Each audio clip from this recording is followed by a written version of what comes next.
So before we talk about episode 2, I want to say a couple things about episode 1. First, the plot hole episode 1 where the mom gets stabbed from the back, but then Satoru turns the mother over and then the blade comes piercing the front. I think that was a really rookie mistake. I don't know. Uh, that sounds really harsh saying it, but it was a really like that could have really been easily fixed. It didn't have to like be that way, but it wasn't. It's very minor, has nothing to do with the progression of the story, so I kind of overlooked it, but it kind of still bothered me because it's like what. Although I kind of it kind of makes sense because like the writers might not have wanted him to see the blade in the back, then he would know something's up, and he wanted to turn the body and be like, "Oh my god, my mom's dead, and there's blood. Oh my god, there's blade." And I think that's what they were going for, but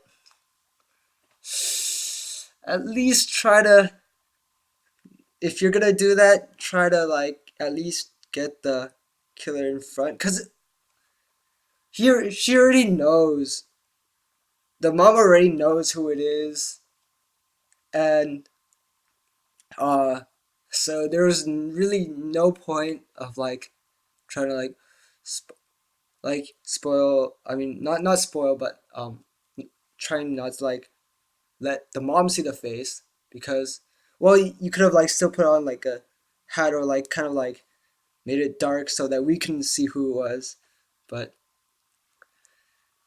yeah, they could have figured something out. And second, I actually like how they, when you find out at like the middle slash beginning ish of the episode that the the guy was who who murdered the girl, I forgot her name was, that murdered the girl was actually not the murderer, and then the real murderer, I think he caught on that the mom found out, so he went to kill the mom, and then because um he left like before the cops came, and Satoru was the only one there, and Satoru had the hand, like put his hand in the on the blood, and then she automatically assumed that he was the killer, and then so he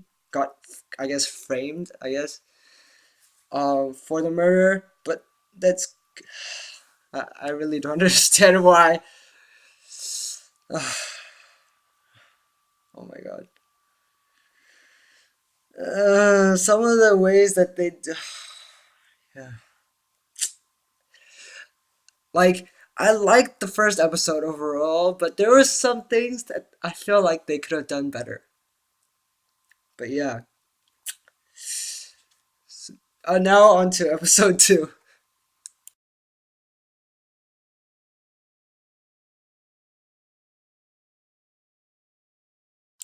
So when episode 2 starts out, Satoru is an 11-year-old kid again.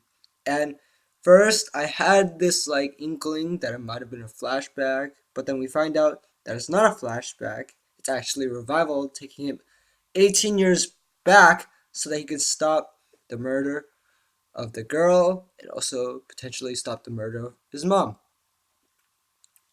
And episode 2 is just basically him figuring out everything because it was 18 years ago, so he doesn't really remember everything in detail.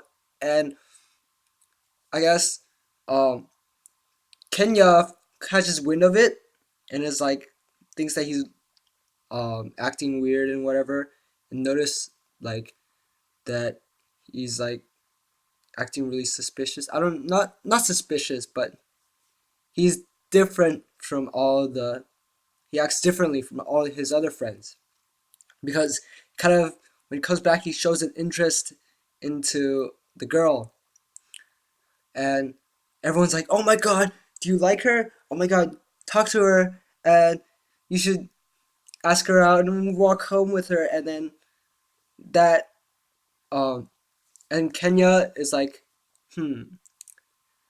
So what's really happening? And you could tell me whatever, and which kind of places suspicion. I don't know if she he might be like um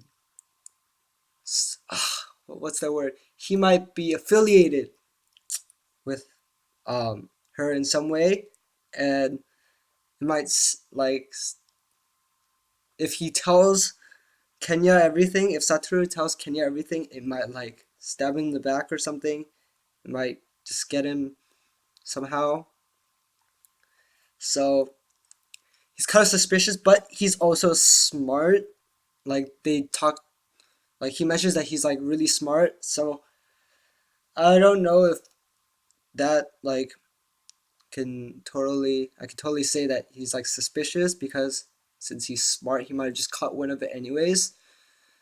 And yeah, so there's not very much like development here. He just kind of like we're just kind of given like a backstory or like an introduction kind of what's gonna happen, I guess. It's, and also when Satoru tries to like befriend the girl, he's like she already displays that like she's kind of not okay. She's like, oh, would you? She has bruises on her leg. She's like, oh, would you kill for me? Which is like very like,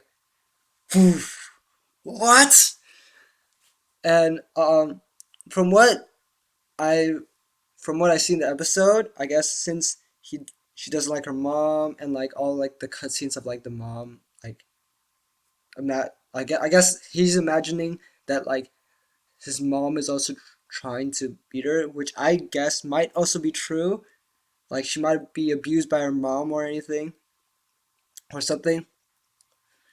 Um,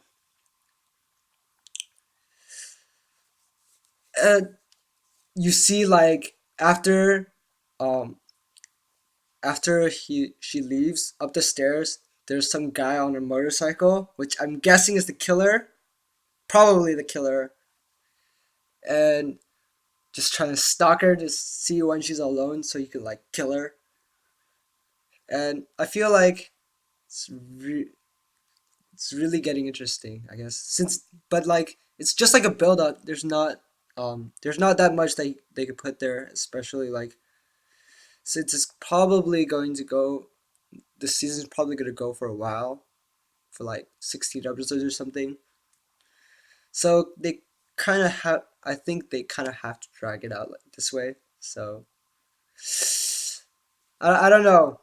I still liked episode 1 better than episode 2 because there was more like it was not as much like intro. There was like more action and like it's like trying to like grab you into the anime, which most episode ones are like because they're like, we need you to come, we need you to watch this, we need you to watch this and give us the ratings, give us the views. So, um, I wouldn't say this episode is bad.